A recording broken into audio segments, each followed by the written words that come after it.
This is Matthew Kratter's Bitcoin University.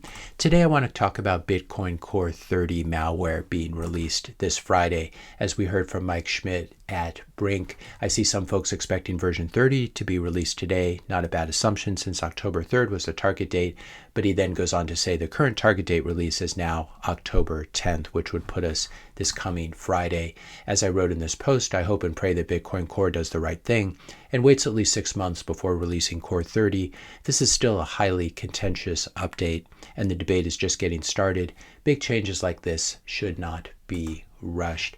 Bowen Chen asks here in a comment, I heard the latest Core version 30 did not deprecate the op-return filter.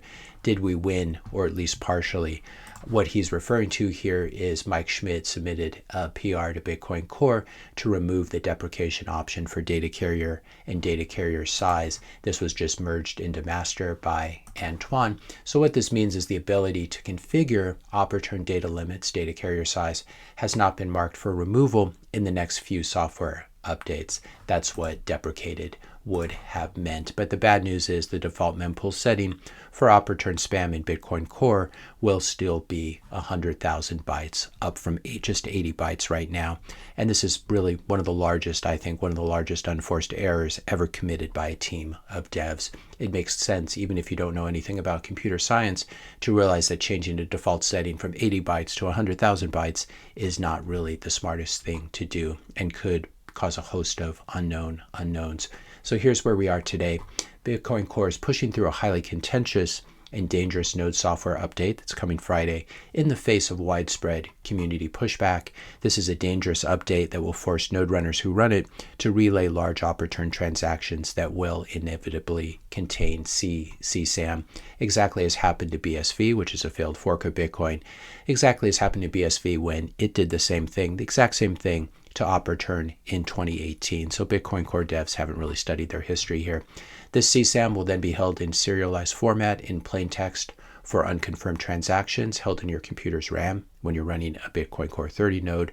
And people running Bitcoin Core 30 will be actively helping this toxic garbage to find its way to a miner, where it will be embedded in the blockchain forever for any file carver tool to pick up. Now, who merged this PR? Who added this option to the software?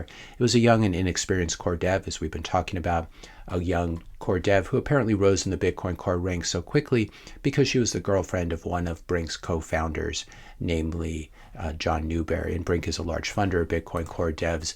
This joke I thought was pretty funny given the context. Was the best gift that a man can give to his girlfriend? Answer, a 4-year grant from Brink. Needless to say, this is a little bit embarrassing how Bitcoin is being run.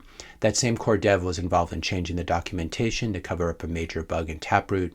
They made inscription spam possible, and that same core dev is on the record saying that she has no problem with inscription spam. I want to play this again. If you don't like cat photos, you don't like wizards or whatever, that's like your choice, right? But I don't think this is not a legitimate transaction, or this is a waste of blocks, because NFTs are bad or whatever. I don't think that language has a play. Well, I don't think that should be considered when you are talking about writing policy code.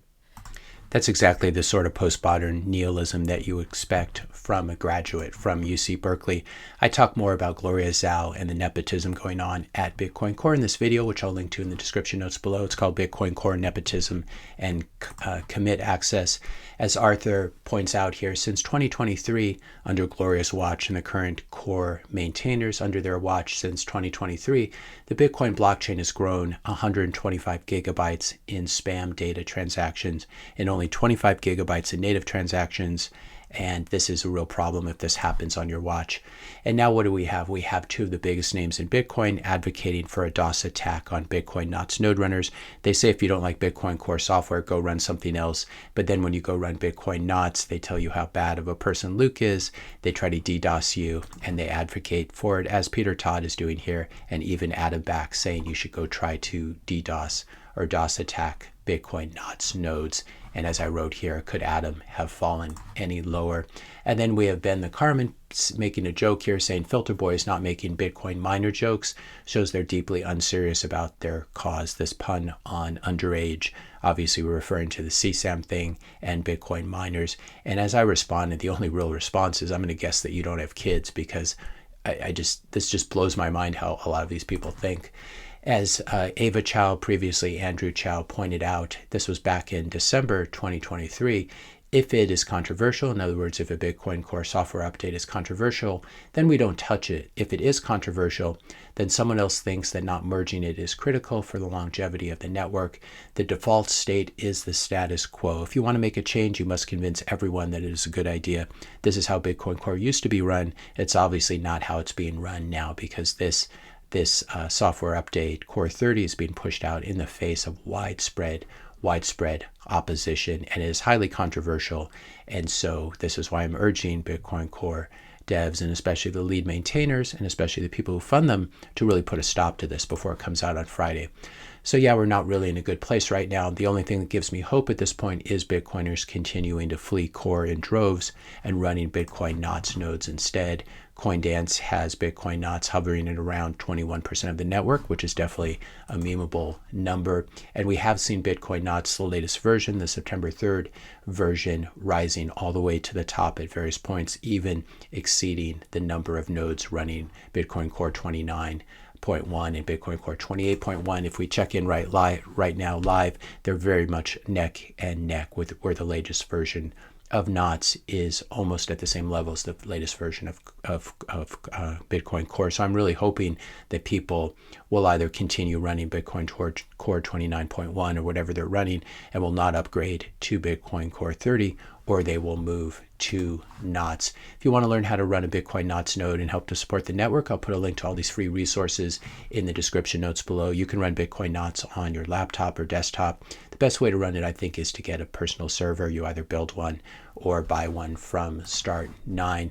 And Paul Lam has a new tutorial up showing you how to build your own server, do it yourself for just $275, and run, I believe, Start9 software on here, and then run Bitcoin knots. So I'll put a link to this in the description notes below, as well as a link to Parman node.